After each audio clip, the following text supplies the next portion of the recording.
Last week's explosive match between Jin, Gang, and Go left no one unscathed, and this week the three combatants are left to deal with the fallout. Go has been left comatose from Gang's beating, Gang himself cowers in a state of traumatic shock over Jin's abilities, and Jin faces disciplinary action from the tournament committee. As the only fighter left capable of re-entering the tournament, the commissioners present Jin with an offer. If he can defeat the bespectacled, green-haired Judge Q in a fight, he'll be allowed to continue competing.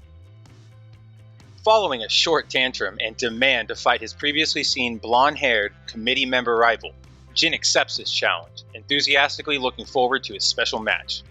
Meanwhile, the God of High School tournament continues, with the next round in the regional tournament pitting the wood and katana-wielding Yu against the full-bodied wrestling champion, Ma Masao. After Yu is quickly taken off guard by her opponent's swift wrestling techniques, being thrown to the ground without even so much as touching Ma, the young swordswoman voices her confusion, asking why a pro wrestling champion would have any desire to enter the tournament. This leads to one of the funniest moments in the series thus far. Noting that the victor of the tournament would have any wish granted, Ma reveals that her dream is to build her own harem, filled with men of all bodies, looks, and personalities. As she proceeds to disarm an angry and confused Yu, knocking the swordswoman's wooden katana out of her hands, Ma appears to have Yu on the ropes, both figuratively and literally.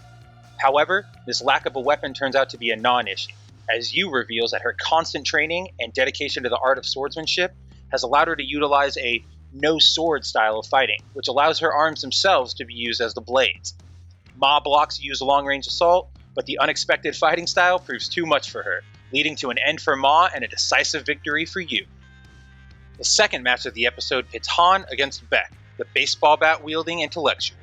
This fight is a dazzling display of fluid animation and impact frames that combine scattered moments of traditional shonen elements, such as colorful auras and special attacks, with the heavy weight of a drag-down, bare-knuckle brawl, resulting in one of the best fight scenes seen in a shonen series in recent memory, and a victory for the mild-mannered Han.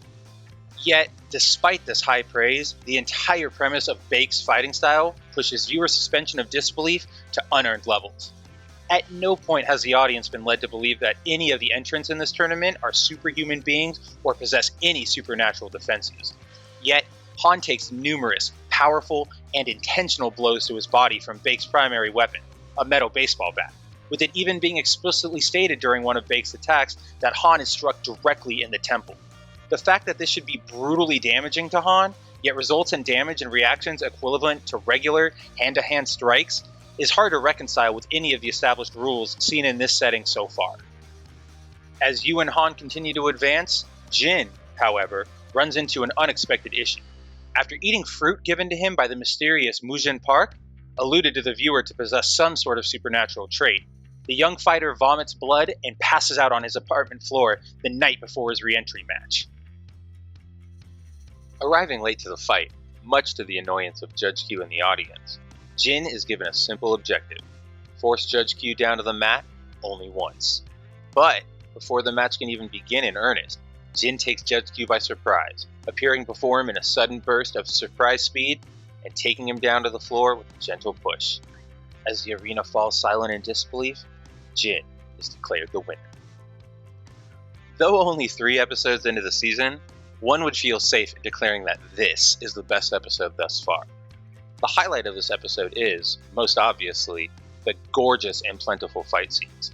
The team at Crunchyroll was able to one-up the rule-violating match between Jin and Gang from the last episode, presenting 3 exciting and well-crafted fights this week. The animations are smooth, actions feel appropriately weighted and swift, and the viewer is given a distinct sense of spatiality, never getting lost in the action. If this is the level of quality seen in only the second round of the tournament, future matches stand to offer some of the best action in the medium. As with the first 2 episodes, and Crunchyroll's previous original series, Tower of God, the art direction remains one of the most appealing aspects of the series. Shonen-style auras and effects are used sparingly, allowing their bright and CGI-assisted appearances to stand out during matches. Soft blending replaces traditional flat colors, leading to a warmer, more human feel to many of the characters. Though it is admittedly a bit hard to get past the slight Tumblr nose effect seen in Park Young-jae's art style, the art direction is best compared to that of the Persona series, particularly in the aforementioned blending style of coloring. Plot-wise, this episode's primary focus is Han's motivations for entering the tournament. shown to be a desire for money to pay for his best friend's continued cancer treatment.